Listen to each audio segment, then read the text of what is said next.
Communism isn't what it seems on the surface.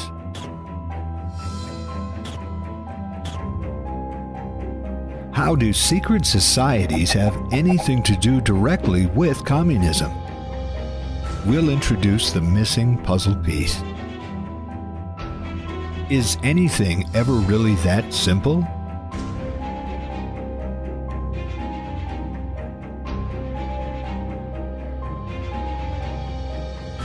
Weishaupt's methods of secrecy and deception were well beyond anything we've ever seen. Where did communism first come from?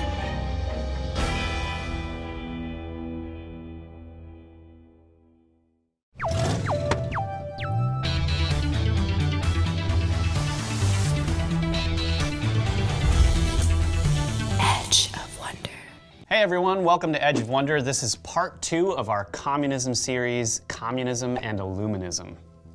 Many of you have been asking us about Adam Weishaupt and how he relates to the Illumidonkey. Others have been asking us whether the Freemasons are good or bad. We've also gotten many questions about the Knights Templar and how they fit into the entire equation. Well everyone, hold on to your hats, because in this episode we're going to show you the hidden history of secret societies and this New World Order, only told through the formation of communism. Man, who would have thought? Now, often when people talk about communism, they think it was just some Russian thing that's no longer a threat. For some people, they might think it has to do with some kind of revolution, or they might know that China is still a communist country and that Mao Zedong starved a lot of people and was a nut job.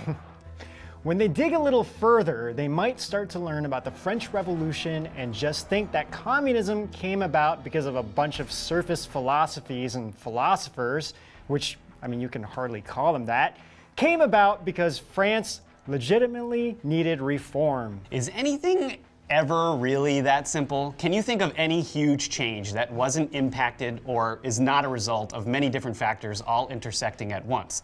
Simply think about how complicated it is when a war starts and all the events that lead up to it. While researching communism, we found a very buried source. An academic researcher and author named Nesta Webster, who could really be considered the great-grandmother of all conspiracy theorists. Or conspiracy realists, as I heard someone say. That's true. The book is called World Revolution: The Plot Against Civilization. Webster predates Fritz Springmeier by 80 years, at a time when using the phrase conspiracy theorist wasn't a trigger word to get you to automatically reject anything someone says. This lady was exposing the Illumidonkey when Fritz Springmeier wasn't even a twinkle in his grandmother's eyes. And as we read, we were dumbfounded by her research. Her work is so sourced that it's impossible to deny her findings. She read the actual original documents and personal letters of those behind these movements from both France and Germany, tracking back the genesis of every secret society and everything that's changed our world and why today is how it is. You guys excited? So are we. We found it strange that this source would just be sitting there without any drama behind it, so we decided to look into the person, and lo and behold, there was drama. We found out that she's currently known in the academic circles as a Nazi sympathizer. This claim on her reputation was so serious, for the most part, all her works have been rejected in current studies. But, as we stated in our last episode, we found that Hitler may in fact have been of the Rothschild bloodline, making this situation much more involved than we thought.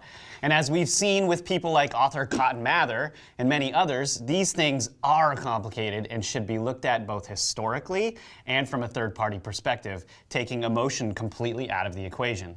Why do we say that? Her work largely took place before Hitler's genocide. She was so good at researching that she was an informant to both British and American intelligence agencies. Several quotes from top officials at the time can be found about her.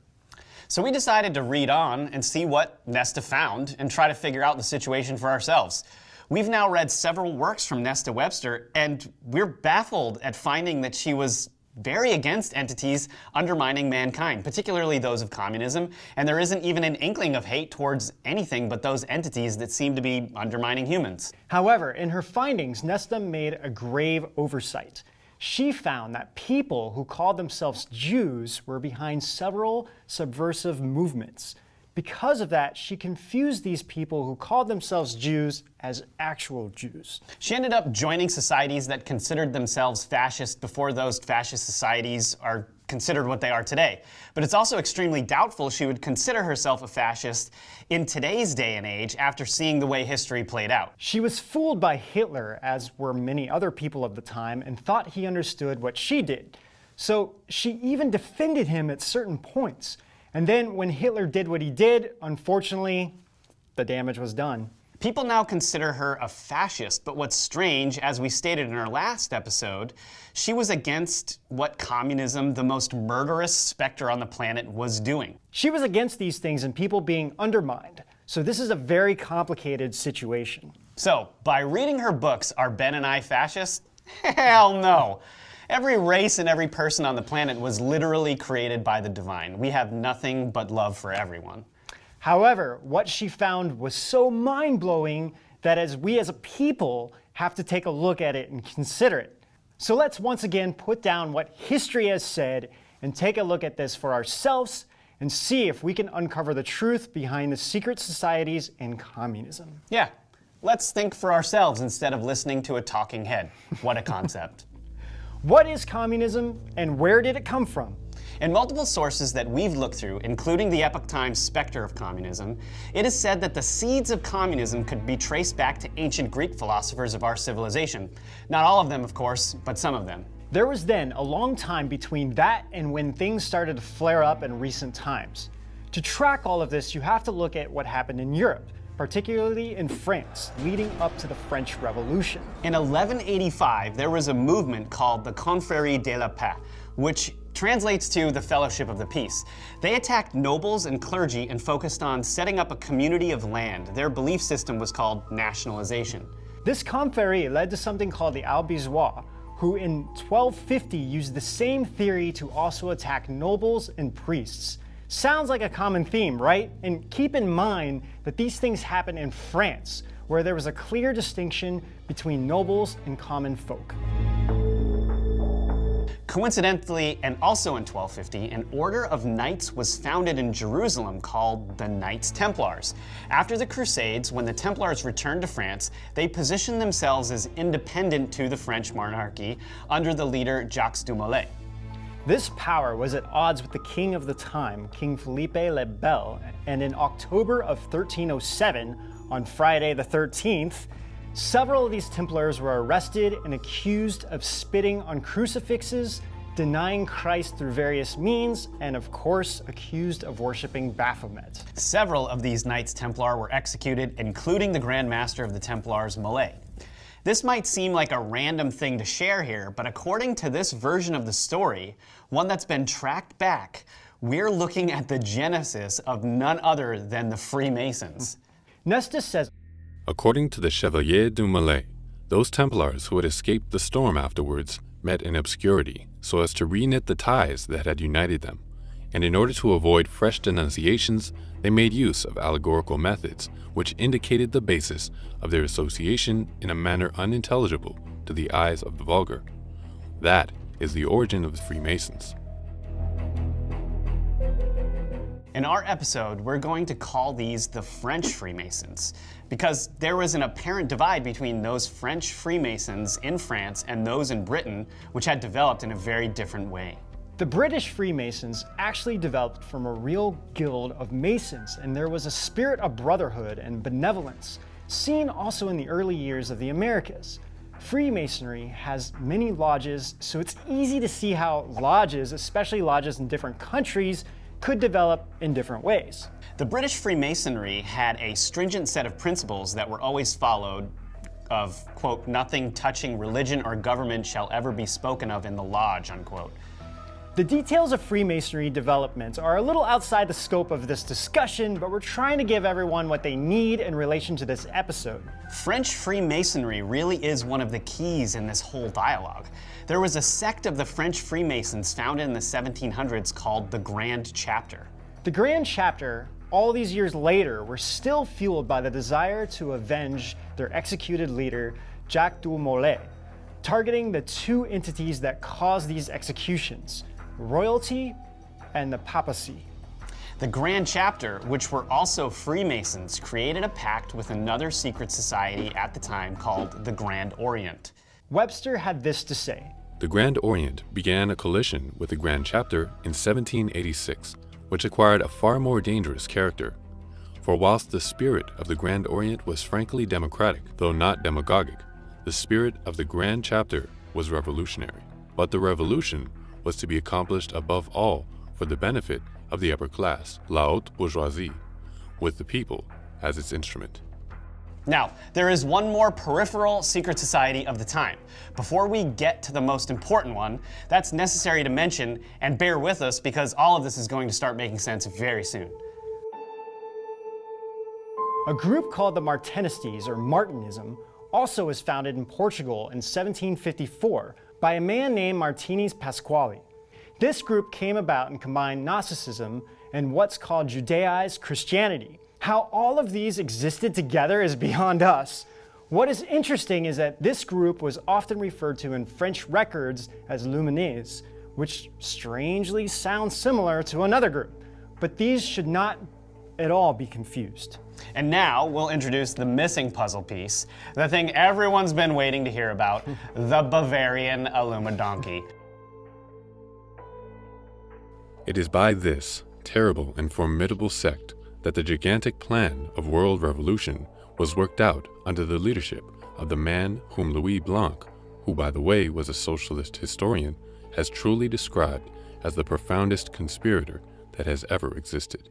Drum roll, please. Adam Weishaupt. Boom. Well, wait, stop the record. That quote said world revolution. Who was Adam Weishaupt? 150 years in the making. The ultimate evil specter. Lies, hatred, and struggle.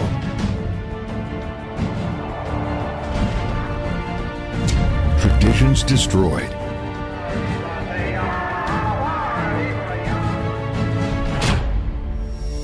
The deep state's cult, communism. Adam Weishaupt was born on February 6, 1748. He got involved in Jesuit institutions by a very young age, and it inspired him with a violent dislike for their order. After which he found solace in the teachings from the French philosophers and anti-Christian doctrines at that time. There's another important piece to this puzzle given in the account of Webster. It is said that he was also indoctrinated into Egyptian occultism by a certain merchant of unknown origin from Jutland named Comer, who was traveling about Europe during the year 1771 in search of adepts. It was on this day of May 1st, 1776, after 5 years of contemplation and planning, the Illuminati was formed. The significance of this particular day cannot be overlooked. Fritz Springmeier says in Bloodlines of the Illuminati, In witchcraft and Satanism, Lucifer, Baal, rises from the underworld on May 1st, also known by the following list of names: Beltane, a major European holiday, Communism and the Illuminati's chief holiday, and Walpurgis. There's much more he says about sex rituals and other messed up stuff, but we should mention that this is not just Fritz talking about this. There are multiple academic sources that talk about the meaning of May 1st in these occult practices. Is it a coincidence that Weishaupt picked this day to start the Illuminati? come on guys. He organized this society by combining the degrees of Freemasons with those of the Jesuits. And even though he hated the Jesuits, he also saw the strengths of their ways and weaved them into the inverse for the destruction of everything they built. Weishaupt is even quoted as saying, What all these men have done for altars and empires, why should I not do against altars and empires? By the attraction of mysteries, of legends, of adepts, why should I not destroy in the dark what they erect in the light of day? When first Weishaupt could not succeed in convincing ex-Jesuits to join, he spited them and made rules that they and Jews could not be allowed in save for by special permission. Weishaupt's methods of secrecy and deception were well beyond anything ever seen. Only what a person could accept would be revealed, and that which could not be accepted was reworded to fit into that person's line of thinking. In fact, Weissepp's favorite maxim was, the end justifies the means. If someone was a Christian, for instance, Christ was represented as the first author of Illuminism, whose real teaching was liberty and equality, right? Good behavior over time was rewarded by being let in on higher secrets in the order, and these secrets must have been intriguing enough to allow for amassing new members. You might be asking, what were Weissepp's plans and secrets to revolutionize the world? While some of them seem like they could have been mystical, the revolutionary goals can be summed up into these 6 points. 1. Abolition of monarchy and all ordered government. 2. Abolition of private property. 3. Abolition of inheritance. 4. Abolition of patriotism. 5. Abolition of the family, i.e. of marriage and all morality, and the institution of the communal education of children. 6. Abolition of all religion. These 6 points were extremely similar to the planks of communism, but we'll be getting back to that later. His plan was the most thorough and deceptive ever seen in the world. Those sworn into the order were sworn to secrecy under pain of death from all of the other members. Webster said, A great point impressed upon the adepts, of which we shall see the importance later, was that they should not be known as Illuminati. so even members of the Illuminati were not referring to themselves as Illuminati. Sounds like a twisted version of Fight Club. Their welcoming of new members always had a strategy. Weissepp took a great interest in women members, for instance. They would prey on already present sentiments by giving them what he called hints of emancipation. Weissepp said, More or less, they can all be led towards change by vanity, curiosity, sensuality, and inclination. From this, one can draw much profit for the good cause. They even split the female members into 2 groups. One was virtuous women, who would lend an impression of good repute to the order, and the other was what he called light women, who would basically just satisfy members who have a penchant for pleasure. how brilliant their plan is can be seen in the way they treated individuals with money. They called them fools with money. Weissepp said in a letter, These good people swell our numbers and fill our money box. Set yourselves to work. These gentlemen must be made to nibble at the bait. But let us beware of telling them our secrets. This sort of people must always be made to believe that the grade they have reached is the last. Weissepp had weaponized intrigue. The significance of the other secret societies cannot be overemphasized here because Weissepp's plan was to alter the fabric of the world, to destroy everything that civilization had brought into existence. And to do that, he saw strength in a merger between societies. This would infiltrate the elite, most of whom could be found in one of the above-mentioned groups. Within 2 years of founding the Illumidonkey, Weissepp became a Freemason, and using the intrigue of his secrets, slowly word and more approval came for uniting these societies. As a Freemason, he met an extremely ambitious Mason named Adolf Fearnick. Weissepp revealed his plans to Nick and is known for saying that with 6 men like Nick, he would be able to take over the world. It's very important that we explain this next part to you because it's critical. During this time, there were several things happening in society. Between 1781 and 1782, there were many books and writings written exonerating the Jews and forcing people to question their sentiment towards them. You have to understand there's a reason we're bringing this up. Jewish folk at the time were not looked well upon. And while we don't personally agree with looking down on anyone at the time for many weird reasons, some even going back as far as Jesus, it was something that had been an issue. This part will make sense in a moment. It was at this moment, with Nigg's help, that an assembly of the heads of these 2 societies of Freemasons and the Illumidonkey were brought together in one place. A small company of Jews were also in attendance at this conference. And something happened that can be considered one of the most important meetings in the history of our civilization, the Congress of Wilhelmsbad. Heard of it? Neither did we. It was at this meeting that a most organized plan was revealed by the Bavarian Illuminati to members of the other order. Using intrigue and the desires already present in other men, the plot in the dark took hold. Keep in mind that not everyone a part of this conference was bad. Some men, upon hearing of the plan of the New World Order, could not in good faith continue on with those groups. Webster outlines what Francois-Henri Devereux stated after the conference by a quote from him in his biographer. The conspiracy which is being woven is so well thought out that it will be, so to speak, impossible for the monarchy and the church to escape from it. From this time onwards, says his biographer, M. Costa de Beauregard, The Comte de Devereux could only speak of Freemasonry with horror. And henceforth, from this meeting, it was the Illuminized group that took the lead in their future amalgamated form. It was also agreed that moving forward, Jews would be allowed into these lodges moving forward. many decisions were made as the plan was revealed. The headquarters of the Illuminized Freemasonry would move to Frankfurt.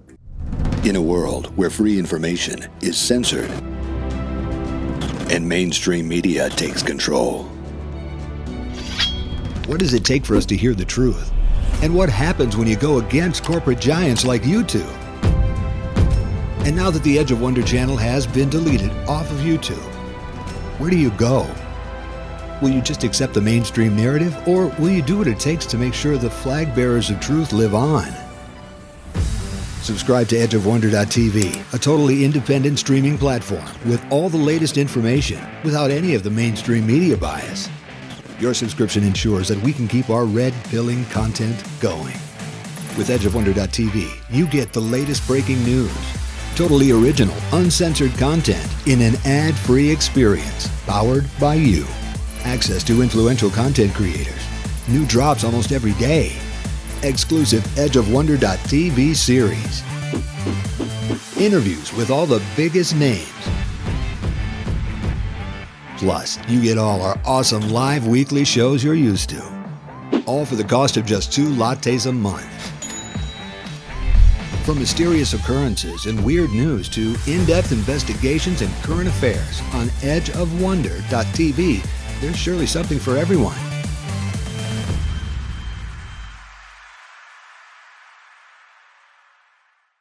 Now, why is this important? What's called the Jewish finance stronghold was based in Frankfurt. That might not seem scary until you start tracking the names who were a part of those in charge. Enter Meyer Amschel Rothschild, Oppenheimer, Wertheimer, Schuster, Speyer, Stern, and more. The first two may sound strangely familiar to you. Oh my God, mind blown. Who was pulling the strings here? If this weren't enough, at the time of these changes, the numbers of members of these combined societies equaled a whopping 3 million people.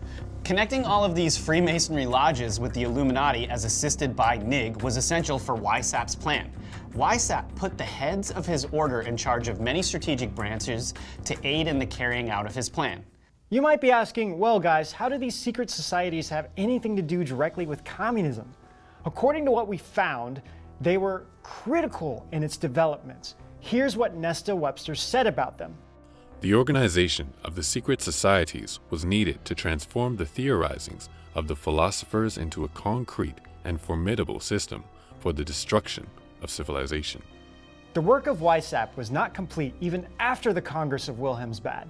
The Grand Orient and Martinistes were not yet completely Illuminized. So as to not bore you to death with the names that fit outside the scope of this episode, we'll simply explain that they were eventually infiltrated by Illuminizing specific people in their orders and getting them a part of the plan, and then utilizing them sometimes without those secret societies even knowing. The unity of these secret societies was just the start. Without a plot in the dark or from the shadows, those things intending to happen on the surface could never have been accomplished. Anytime there was a task too hard to handle for the sake of the revolution, more men in the way or with power were infiltrated and Illuminized. Literally, every big player leading up to the French Revolution was in some way connected to the Illuminati or the Illuminized Freemasonry. Why is this important? Webster says, Hitherto, the isolated revolutions that had taken place throughout the history of the world can be clearly recognized as spontaneous movements brought about by oppression or by a political faction enjoying some measure of popular support, and therefore endeavoring to satisfy the demands of the people. But in the French Revolution, we see for the first time that plan in operation which has been carried on right up to the present moment, the systematic attempt to create grievances in order to exploit them. We'll give you perhaps the best example of how engineered agitation worked in real time during the early stages of the French Revolution. This historical incident was called the Great Fear. At a time just before the French Revolution, there were rumors everywhere of a famine plot, a conspiracy that aristocrats were staging planned burning of grain and farmland to starve out the population. At almost the same hour across towns and villages in France, a panic was instigated by urgent messengers on horseback bearing signs that said, "Edict of the King," telling commoners that terrorists were coming to, we assume, to burn those fields and to arm themselves. The king orders all chateaux to be burned down. He only wishes to keep his own. These people, already agitated, thought they were now given a message from the king to carry out their violence against the actual laws that the king would never break. Their wish was fulfilled to burn down the chateaux of the aristocracy.